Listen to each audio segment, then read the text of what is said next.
December 19, 2024, a powerful snowstorm hit province Cervinia, Italy, with wind gusts reaching 87 km per hour in the town and 126 km per hour at 2.6 thousand meters in Plan Mason.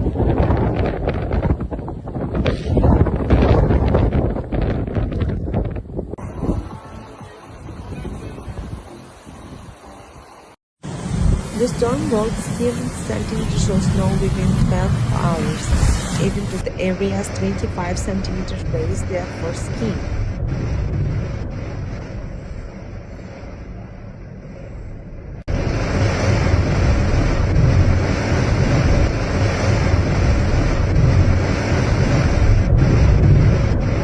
Despite the extreme weather, 13